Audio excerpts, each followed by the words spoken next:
Então a pecônia, quando já tem a prática, ela sempre vai pro chão. Costumo dizer que ela já obedece os comandos, porque quando eu ponho o pé nela, ela já se posiciona de forma que vai encaixar no pé. A mão, coloca aqui na árvore aqui, ó, sempre à altura da cabeça. Pulso firme aqui e um salto, ó. Olha, nesse salto aqui, aí a mão vai primeiro e o pé vai depois. Mão primeiro aqui, ó, e o pé vai sempre depois, certo? Para subir. É permitido abraçar aqui, no caso, a árvore dessa aí, dá para abraçar também até para não escorregar. Ou para manter uma estabilidade melhor na árvore. Aí tu sobe aqui, faz a apanha do cacho. Chegou aqui no final, sempre tem um salto aqui, ó. Já. Esse aqui é o processo de debulha, então a gente pega geralmente 2 a 3 fios daqui dele e vai passando a mão levemente. Ele vai cair em direção ao paneiro. Esse processo aqui é chamado de escolha. Ou catar o açaí. Catar é um processo de tirar do açaí os frutos que estão impuros, né? E os talos, essas coisas. Fazer a limpeza. Agora, é o processo de colocar ele de molho. Então vale lembrar que nesse processo aqui de colocar o açaí de molho, algumas pessoas já usam hoje em dia termômetro, algumas outras coisas. Mas a gente vai fazer do modo como era feito antigamente, sem termômetro, com a experiência local daqui. Vou colocar essa quantidade na bacia. A técnica que eu falei para vocês da água, de colocar o dedo, aguentar até 7 segundos, tá ok. Vamos espalhar um pouco o açaí aqui, o fruto, e derramar essa água sobre esse açaí. Acredito que em média de 15 a 20 minutos ele já vai estar bom para a gente levar aqui para a peneira. Vamos retirar a água. Então vou colocar o caroço açaí aqui. Então aqui nesse processo a gente vai passar ele aqui na peneira e vai tirando toda a polpa do caroço. Hoje tudo que eu faço dessa questão de explicar como é o processo do açaí, de explicar como é nossa convivência, forma de pescar, isso tudo eu aprendi através dos meus familiares. Foi saberes passados dos meus avós para meus pais e meus pais passaram para mim e hoje eu coloco esses saberes em prática aqui. Esse lugar me faz ter essa percepção de valorização dos saberes, de preservação ambiental, de valorizar todo esse espaço que eu moro. No início de julho, a cidade do Rio recebeu a cúpula de líderes dos países BRICS. O encontro aconteceu nos dias 6 e 7 de julho no Museu de Arte Moderna, no bairro do Flamengo, zona sul da cidade. Você conhece a sigla? Sabe o que ela significa? A Agência de Notícias Científicas da UERJ acompanhou o evento e te conta mais. BRICS é um grupo criado por países emergentes, ou seja, que ainda estão em desenvolvimento. Em 2009, quando surgiu, era apenas BRIC, Brasil, Rússia, Índia e China. Em 2011, a África do Sul chegou para completar a sigla. O grupo nasce do interesse dos países emergentes em discutir suas necessidades de modo conjunto. Eles representam parte do Sul Global, grupo de países que tem como histórico desigualdades socioeconômicas e serem deixados de lado em negociações internacionais. Em 2024, o BRICS recebeu pela segunda vez novos membros. Se juntaram ao conjunto Irã, Arábia Saudita, Egito, Etiópia, Emirados Árabes Unidos e Indonésia, formando o BRICS expandido.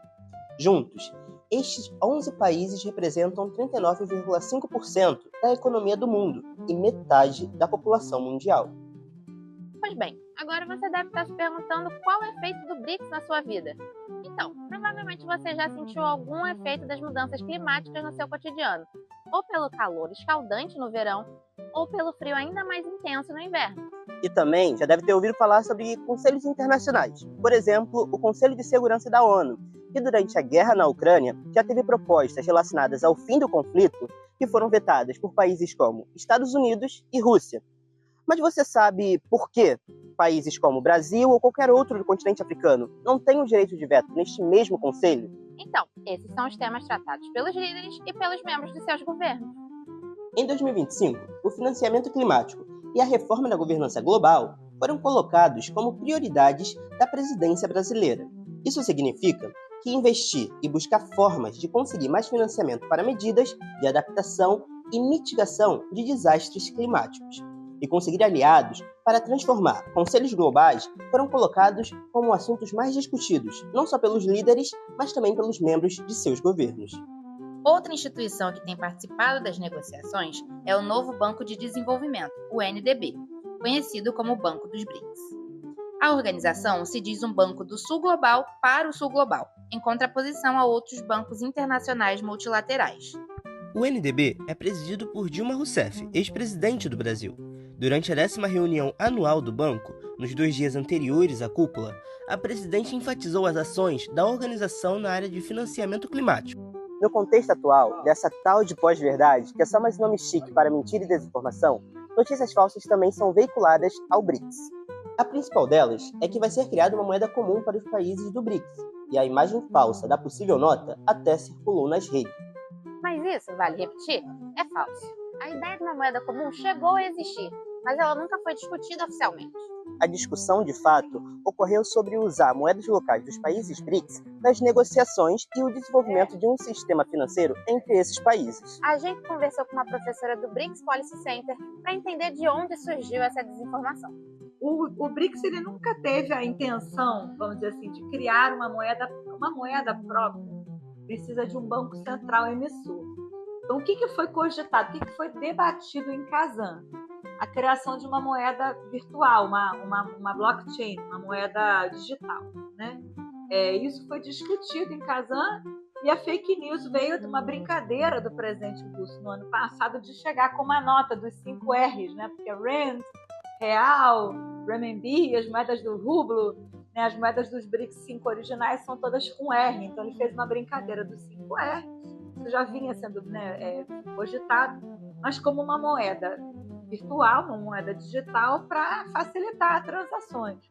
A declaração foi contundente na condenação das tarifas unilaterais, foi contundente, apesar de não nomear, contra os ataques ao Irã, a questão humanitária em Gaza, que já vinha aparecendo nas declarações anteriores, repetiu isso com mais fôlego. E eu acho que o BRICS hoje consolidou os seus novos membros, né? Hoje você tem, então, um BRICS maior, com mais, vamos dizer assim, com mais peso econômico, né? Dado aí o PIB, população e etc. agora dos novos membros. E você tem, a gente pode medir, inclusive, né, essa força do BRICS pela própria ameaça do Donald Trump em taxar em 100% os países que fizessem o BRICS fizesse qualquer coisa contra os Estados Unidos. Isso, na verdade, nada mais revela a força que o BRICS tem. O BRICS está realmente aparecendo, né, como um grupo forte que tem alguma capacidade de contrabalancear o poder norte-americano na ordem internacional. Apesar da cúpula já ter se encerrado, o Brasil segue na liderança do conjunto de economias emergentes até dezembro. E você pode continuar acompanhando a cobertura em fcs.br/led para saber os desdobramentos dessa cúpula.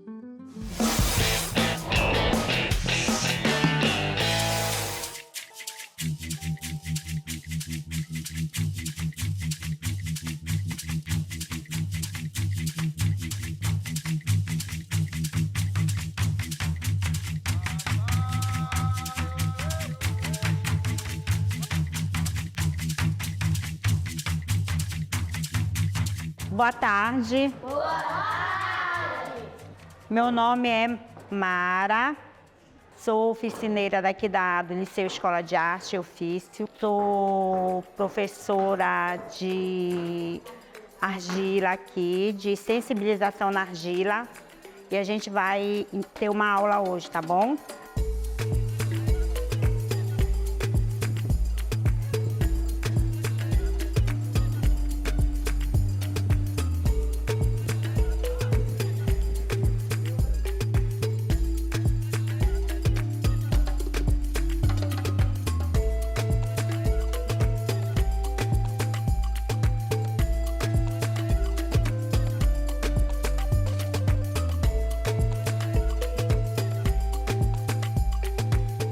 Aqui todo mundo se conhece. Cada fundo de uma casa existe uma olaria. Então, geralmente ela tem 2, 3 pessoas, vizinhos, amigos, familiares. Isso se torna uma grande família. Mas Icoraci, ela é esse caldeirão intercultural, que as pessoas são extremamente criativas, é um bairro extremamente cultural. Aqui no Paracuri tu vê a cerâmica, mas ali na Coab tu vê o pássaro junino, ali mais pra frente tu vê o carimbó. Então são pessoas que ainda têm um fluxo de trabalho que é muito aterrado. Então acho que isso é o diferencial, aquele calor humano, aquela coisa gostosa de se trabalhar, aquela terapia de todo dia. Então acho que isso é o nosso diferencial. E a cerâmica na minha vida ela é tudo, né? É onde eu me realizo mesmo. Faz parte da minha vida desde quando eu nasci mesmo. Primeiro que tudo, nós entregamos o amor, né, do nosso trabalho. E isso aí, eu acho que não há motivação maior do que essa pra gente. O nosso desejo de produzir, né? Eu amo o que eu faço. Eu digo assim que é a minha terapia. Dia de domingo eu não entro na olaria, porque senão eu vou ficar lá.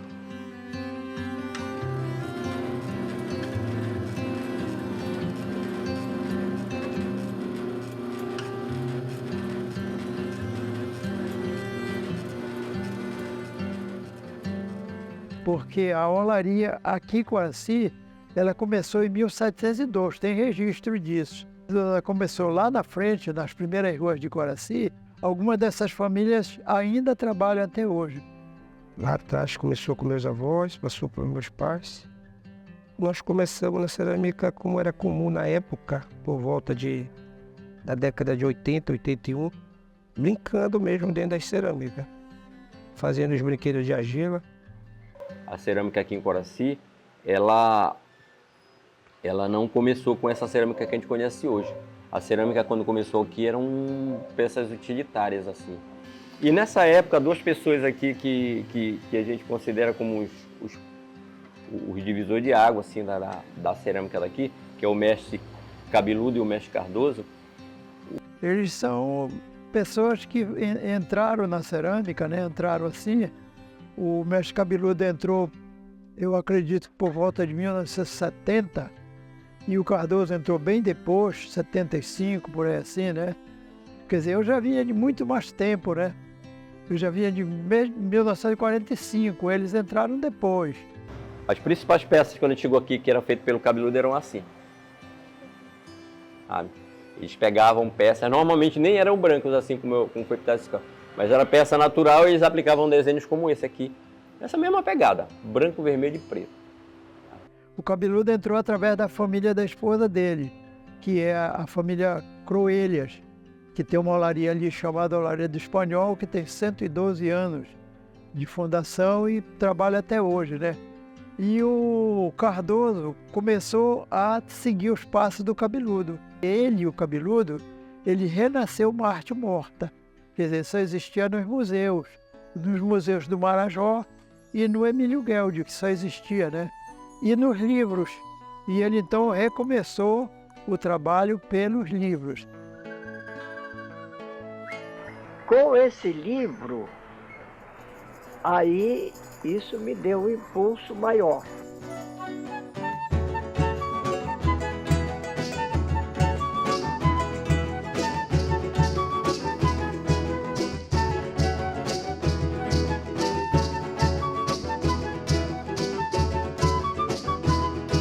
Eles vêm se inspirando nas cerâmicas arqueológicas, marajoaras, tapajônicas, até a arte rupestre, incorporando isso numa cerâmica muito única, que é a cerâmica que a gente chama de estilo Paracuri, ou a cerâmica do Paracuri. Elementos da cultura tapajônica, daí faz um desenho marajoara e aí começou a misturar. Então nós juntamos tudo e estamos trabalhando hoje numa cerâmica decorativa. Como eu falei, né? Decorativa, utilitária, de cunhos religiosos, né? Então é nisso que nós trabalhamos. Só pra ver o rio passar, só pra ver o rio passar, só pra ver o rio passar, o rio passar.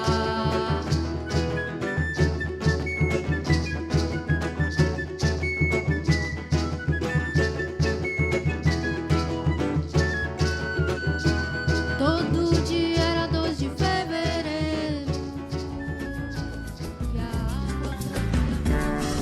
nossa atividade ela começa aqui na banca, limpeza da matéria-prima, preparação.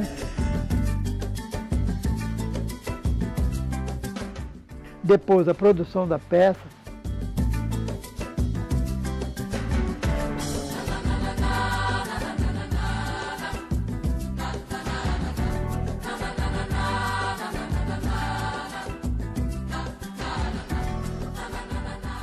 Depois, o repouso da peça.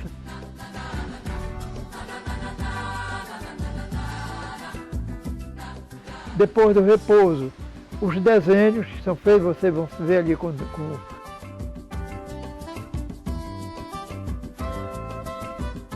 depois do desenho a secagem, depois a enfornação, finalmente a embalagem das peças.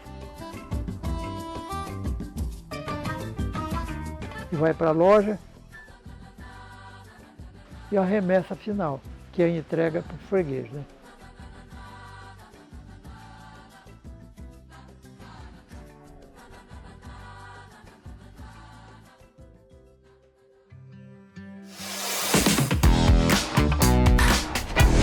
Venha participar do Giro Universidades. É super fácil. Basta acessar cultura.frm.org.br/envie seu projeto e mandar o conteúdo jornalístico da sua turma para a gente avaliar.